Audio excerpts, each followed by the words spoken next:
Bismillahirrahmanirrahim. Nasul Ibad halaman 11, maqalah yang ke-14. Wal maqalatur rabi'atu asyara. Mari kita lihat.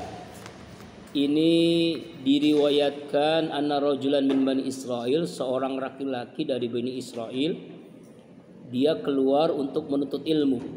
Ya. Jadi seorang laki-laki di zaman Bani Israil, berarti di zaman Nabi Musa alaihissalam. Nabi Musa alaihissalam. Kemudian dia sampai ke Nabi mereka alaihissalam. Maksudnya sampai ke Nabi Musa alaihissalam. Lalu Nabi Musa pun, ya, saya yakin dengan Nabi Musa karena Bani Israil kan. Di sini memang tidak disebutkan. Fa basa ilaihi fatau alaihi salam fa qala alaihi salam. Lalu Nabi Bani Israil ini mengungkapkan kalimat, memberikan nasihat kepada pemuda ini. Jadi laki-laki yang menuntut ilmu di zaman Bani Israil. Lalu Nabi Bani Israil ini menjelaskan, memberikan nasihat. Apa nasihatnya? Ya fata, inni a'izzuka bisalasi khisalin. Sungguhnya aku memberikan nasihat kepadamu 3 hal, 3 perkara. Ya, 3 perkara. Apa 3 perkara ini? Kata Nabi Bani Israil, ilmul awwalin wal akhirin. Ilmu yang dahulu dan ilmu yang sekarang. Artinya ilmu yang diperoleh dari sejak Nabi dahulu, Nabi Adam ya, dan Nabi setelahnya, yaitu kita Nabi Muhammad SAW. Jadi ilmu yang lalu dan ilmu yang sekarang. Ayyakfika zalik, cukup untukmu dengan 3 nasihat ini.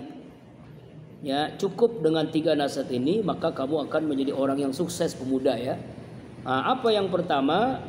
Khaufillaha fisri wal alaniyah.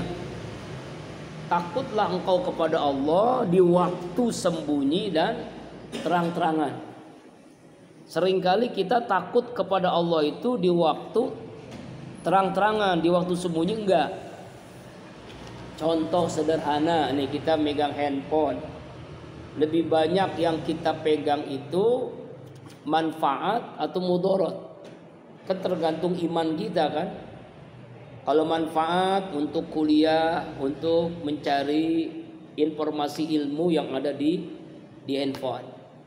Ya, yang mudarat untuk melihat konten-konten pornografi, untuk melihat judi online, game online. Apalagi nih, ya macam-macam yang tidak ada manfaatnya, bahkan bisa menjuruskan kita kepada perbuatan maksiat. Nah itu berarti kita takutnya kepada Allah ketika ada orang, takutnya kepada Allah ketika ada orang lain. Tapi ketika sendiri kita masih takut kepada yang lainnya, bukan kepada Allah. Jadi kalau ingin sukses dalam ungkapan Nabi di Bani Israil ini, khaufillah fisri walina, takutlah kepada Allah di waktu sembunyi dan terang-terangan. Ai fil halil khufai anin nasi wa fil halil zuhuri indahum. Ketika tersembunyi di hadapan manusia dan ketika nampak di hadapan mereka. Jadi taat kepada Allah itu baik sembunyi ataupun terang-terangan.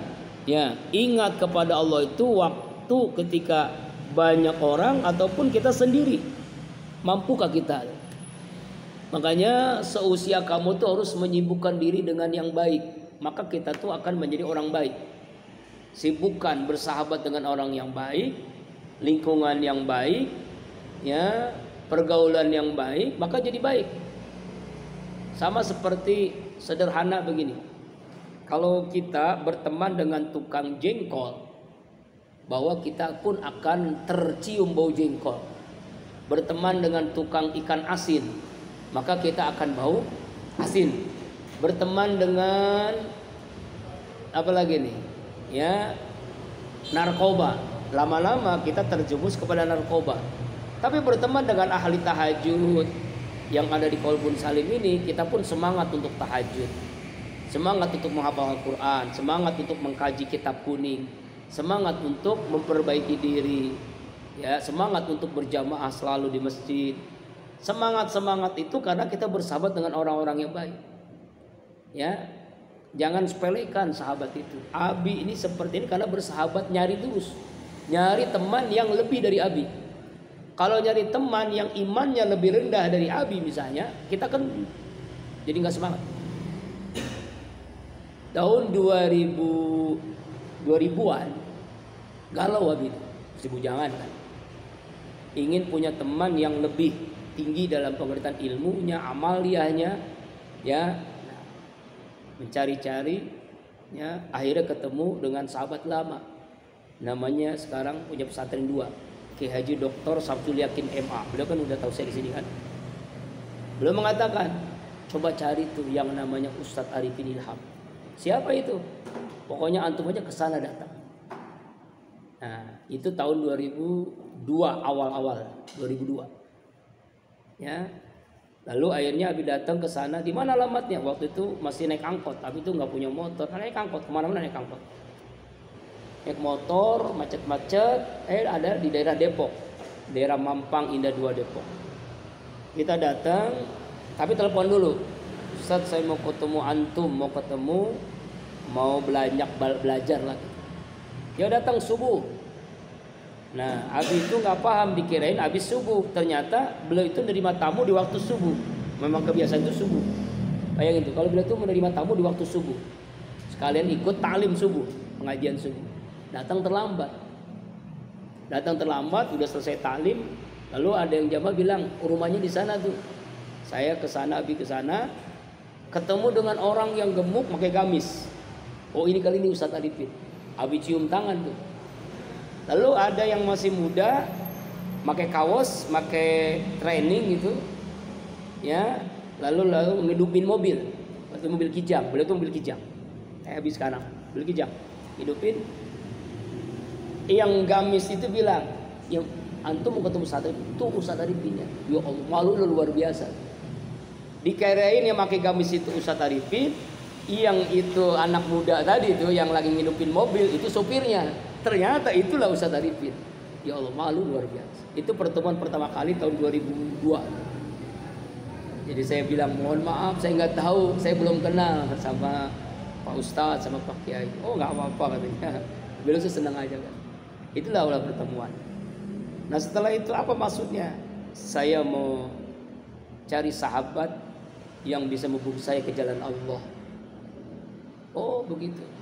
Ya udah, ikut aja dakwah. Ikut dakwah sama beliau.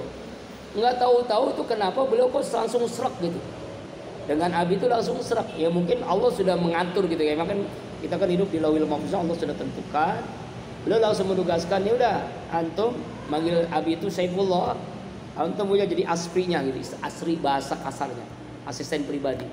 Antum ngatur jadwal, abang dakwah, lalu cari ayat-ayat kalau abang tuh ketika rekaman di TV, waktu itu masih di RCTI, sama di TPI waktu itu, TPI sama RCTI kalau nggak salah.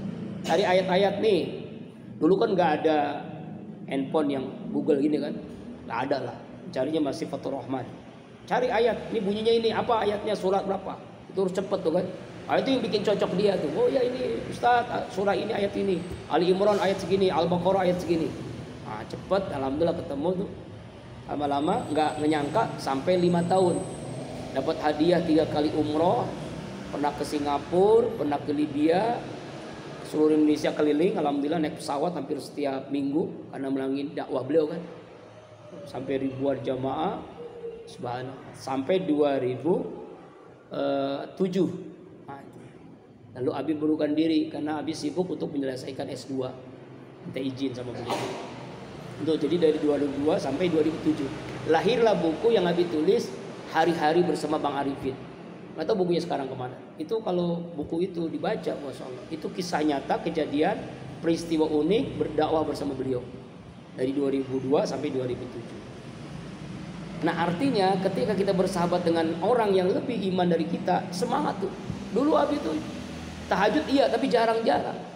Tapi setelah bersahabat dengan beliau, semangatnya luar biasa. Ini 7 sunnah Nabi yang Abi kenal, 7 sunnah Nabi, 7 surah itu jadi semangat kita mengamalkan. Karena beliau mendahului dulu. Nah itu. Nah artinya adalah carilah sahabat yang seperti itu. Di Qalbun Salim nih, yang paling rajin siapa? Yang ngamalin 7 sunnah Nabi siapa? Deketin dia supaya menular kepada kita. Jangan punya teman yang males. Jangan. Kita ikut males lama-lama. Walaupun memang boleh bersahabat dengan siapa pun boleh. Cuma ini mempengaruhi. Itulah bersahabat dengan tukang minyak wangi bau wangi, bersahabat dengan ulama bau ulama. Yang penting jangan bau ulama yang bau. Kayak gitu. Itu pengaruh. Ya.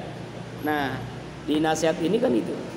Ya, takut kepada Allah di waktu sembunyi terang-terangan, kita akhirnya menyadari, oh begini ternyata. Kesalahan-kesalahan yang pernah dilakukan di waktu masih perjaka, kita akhirnya bisa perbaiki lagi. Sampai beliau waktu itu menyelesaikan S2, Abi nggak punya uang karena punya utang begitu banyak, ada 20 jutaan, langsung beliau langsung dikasih, ya Allah.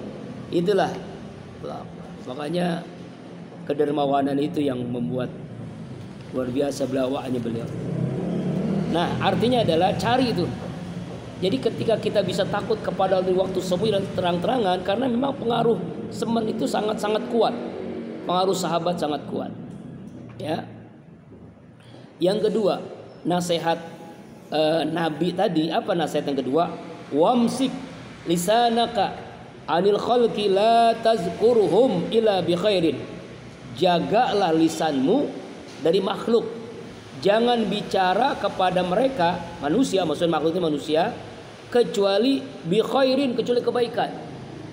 Makanya ada namanya qaulan layyina, qaulan baligha, qaulan saqila, ucapan yang baik, ucapan yang santun, ucapan yang memberikan manfaat. Ya.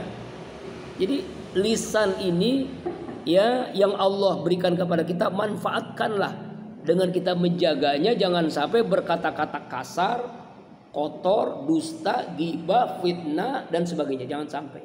Bagaimana caranya? Jaga. Karena yang menentukan seorang itu masuk surga atau masuk neraka ada 2. Al-famu wal farju, mulut dan kemaluan. Kalau kita mampu menjaga, Allah karuniakan surga. Kalau kita tidak mampu menjaganya, Allah berikan neraka. Nauzubillahi min dzalik. Itulah pentingnya kita bagaimana dalam keseharian kita menjaga lisan kita. Ya, lisan kita jaga. Kalau dulu lisan, sekarang bukan hanya lisan. Ini jari-jari nih. Ya. Lewat handphone. Ya kan? Makanya sekarang ada undang-undang IT kan. Gara-gara handphone orang bisa masuk penjara. Ya, itulah penting kita menjaga. Yang ketiga, wanzur khubzaka allazi taqulu hina yakun minal halal. Ya, lihatlah roti yang kamu makan halal enggak, maksudnya yang kita makannya halal atau haram. Hati-hati nih, halal zatnya belum tentu halal cara mencarinya. Kita makan nasi halal, kambing halal, sapi halal, tapi hasil mencuri, hasil menipu, hasil riba, sama aja makan babi, sama aja makan yang haram. Ya, kita memakan daging babi, apalagi haramnya jelas.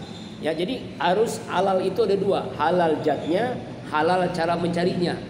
Ya, jadi kita harus makan yang halal karena menentukan ibadah. Orang itu bisa semangat ibadah, semangat menuntut ilmu karena makan yang halal. Ya, penentu itu. Cari yang halal. Siapa? Makanya mudah-mudahan orang tua kamu yang mencari rezeki yang halal. Karena menentukan semangat juga belajar ngaji di sini tuh. Sekolah kuliah di Sebi itu menjadi penyemangat karena memang orang tua kita kasih makan kita dari yang halal.